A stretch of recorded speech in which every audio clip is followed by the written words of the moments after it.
जय जय श्री राधे, जय जय श्री श्याम।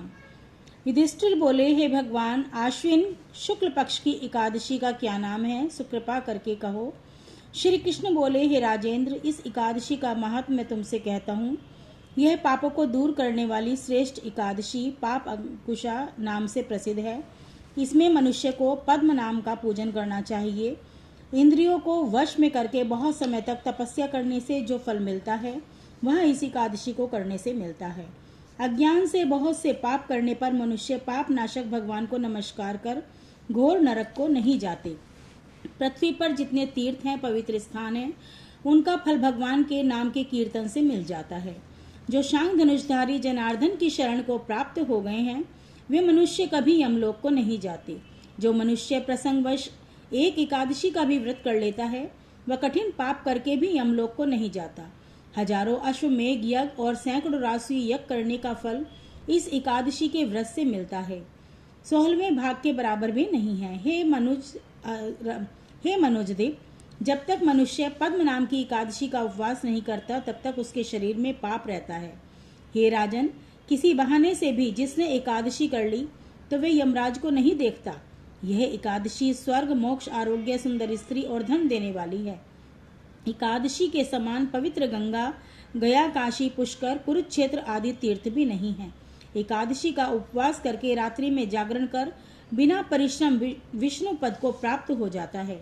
हे राजेंद्र, इसका उपवास करने से मनुष्य 10 पीढ़ी माता की, 10 पीढ़ी पितृ की, कुल की, 10 पीढ़ी स्त्री के कुल का उद्धार कर देती है।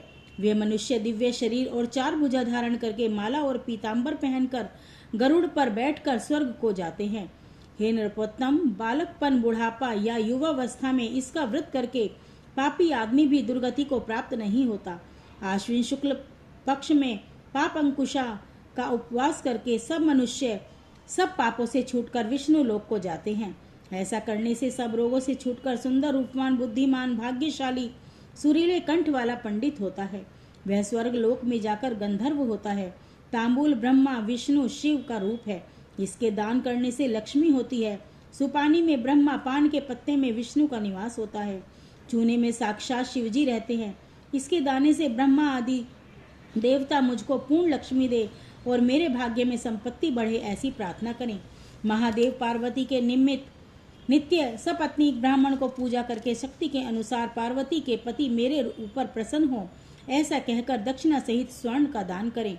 बुद्धिमान मनुष्य उद्यापन के लिए शिवजी की प्रतिमा सुवर्ण की बनवाए। गौ और बैल को पंच उपचार से पूजा कर मिष्ठान भोजन कराएं। उस व्रत के प्रभाव से सुंदर भाग्य, पूर्ण आयु, संतान, अक्षय संपत्ति, सुंदर यश होता है। यहाँ सब सुखों को भोगकर अंत में शिवपुर को जाता है। वहाँ बहुत समय तक निवास कर पूर्ण सुख भोगता है। शेष पुण्य से मनुष्य लोक में आकर राजा होता है। जो आलस्य रहित होकर चातुर्मास फल का दान करता है उसके सब मनोरथ पूर्ण होते हैं। अक्षय संतान मिलती है। फल दान देने के प्रभाव से वह नंदन वन में आनंद करता है। पुष्प दान के नियम से जो स्वर्ण के पुष्प देता है वह पूर्ण भाग्यशाली होकर गंधर्व पद को प्राप्त होता है।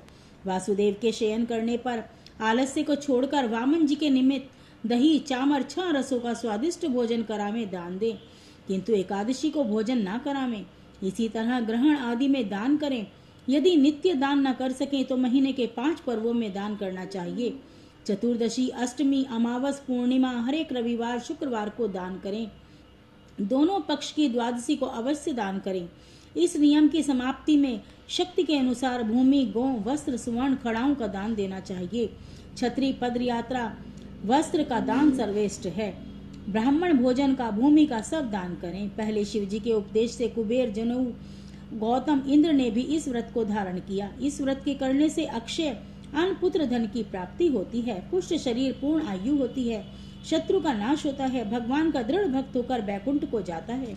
आरोग्य, अखंड सुख, रूप और धन मिलता है। स्त्री को व्रत अनंत फल देने वाला है। व्रत की समाप्ति में 2 गौ दान करके ब्राह्मण को भोजन करा सब पापों से शुद्ध होकर सनातन ब्रह्म को प्राप्त होता है। जो मनुष्य 1 दिन का अंतर देकर उपवास करता है उसको ब्रह्म, स्वर्ण शैया, 8 दीपक, गौ दान करना चाहिए। भगवान मेरे ऊपर प्रसन्न हो ऐसा कहकर 2 बैल भी देने चाहिए। जो मनुष्य शाक मूल फल से निर्वाह करता है वह व्रत की समाप्ति में गोदान करके बैकुंठ को प्राप्त होता है। जो दूध पीकर उपवास करे उसे दूध की गोदान करनी चाहिए, सनातन ब्रह्मलोक को प्राप्त होता है। जो दोनों ऋतुओं में केले के पत्ते पर भोजन करता है वह 2 वस्त्र और कांसे का पत्र दे। हिंसक, शराबी, बाल घाती, झूठा, स्त्री घाती, व्यभिचारी इस व्रत के करने से पापों से छूट जाते हैं। ऐसा करने से वह आरोग्य पुत्रों से युक्त धर्मात्मा राजा होता है, अंत में विष्णु लोक को जाता है। जो बिना मांगे भोजन करने का नियम करता है उसे बैल, स्वर्ण, चंदन और षड रस भोजन का दान करना चाहिए, इससे परम गति प्राप्त होती है।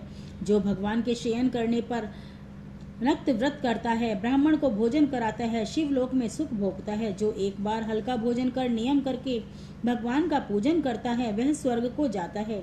नियम की समाप्ति में ब्राह्मण भोजन कराकर यथाशक्ति दक्षिणा दे। जो मनुष्य धरती पर सोता है उसको सामग्री समेत शैया देनी चाहिए। जो आषाढ़ से लेकर 4 महीने तक नख नहीं कटवाता वह आरोग्य और पुत्र से युक्त धर्मात्मा राजा होता है। जो शिवजी पार्वती को प्रसन्न करके खीर, नमक, शहद, घी, फल को छोड़ता है, शिवजी के व्रत के सेवन करने से रुद्र लोक को जाता है। जो जौ और चावल खाता है वह पुत्र, पौत्र आदि सहित शिवलोक में आनंद को प्राप्त करता है। भगवान का भक्त तेल लगाना छोड़कर जो वर्षा ऋतु में भगवान की पूजा करे वह वैष्णवों की गति को प्राप्त होता है। हे राजन, गरीब मनुष्य को शक्ति अनुसार स्नान दान करना चाहिए।